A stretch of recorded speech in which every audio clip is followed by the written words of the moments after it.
This all started actually, like my whole medical journey started in August.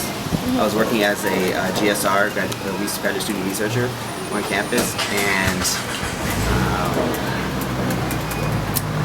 in early August I woke up and had seizures.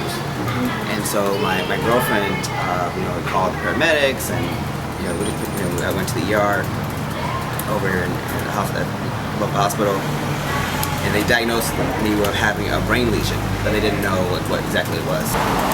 And after it was removed and there was some biopsy done, the doctors were able to determine it was actually cancerous. And so at that point, then I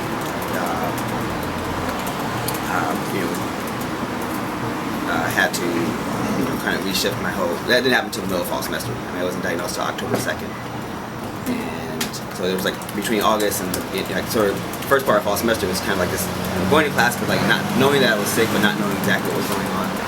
And then sort of in the middle of the semester, having to stop, go have brain surgery, and then go back to class. So that was like really kind of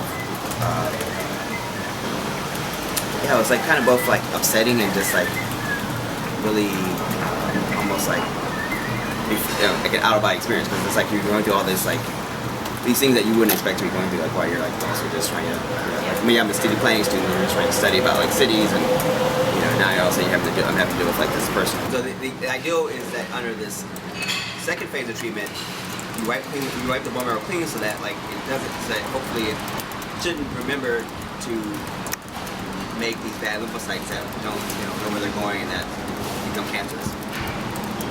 So what that means, I got a different regime of drugs. I had 2 different chemo drugs, etoposide and cytarabine. And there's a lot of information on the web, because a lot of cancer patients want to know what they're getting. And that was actually one of the things I found was like a real lifeline for me. Like when I was in the hospital, I had my laptop with me, and I was in the hospital.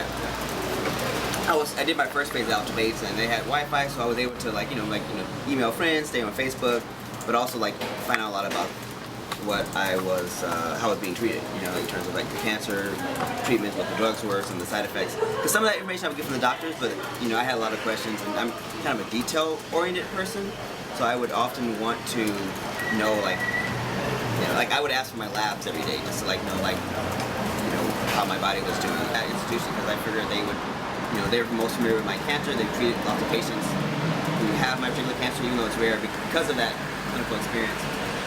And they also, I toured there, and like the doctors and nurses were great at both hospitals, but like they definitely seem to have more of a patient orientation at UCSF.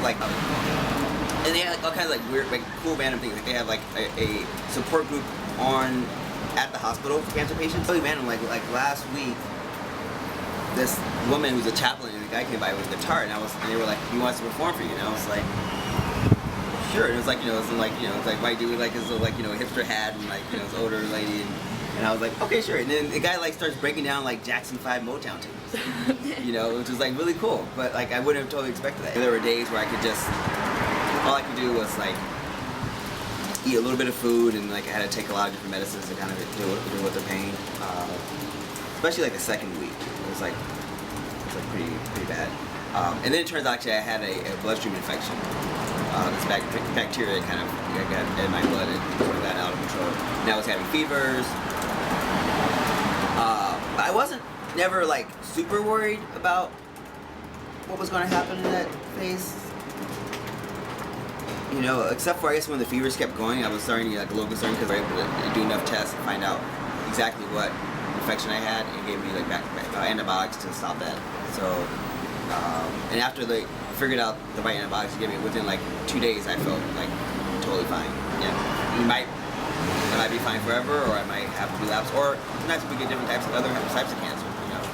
I guess it's just a kind of a reminder of like our own morality. Like we don't know like how much time we're going to have in our life to do things, and like one of the lessons I've been thinking about is just like how precious life is, and it's just kind of like cliched, but it is. I think it's really true that you just really have to live to like make every day important and valuable, because every day is when you don't really know like how many more days you're gonna have.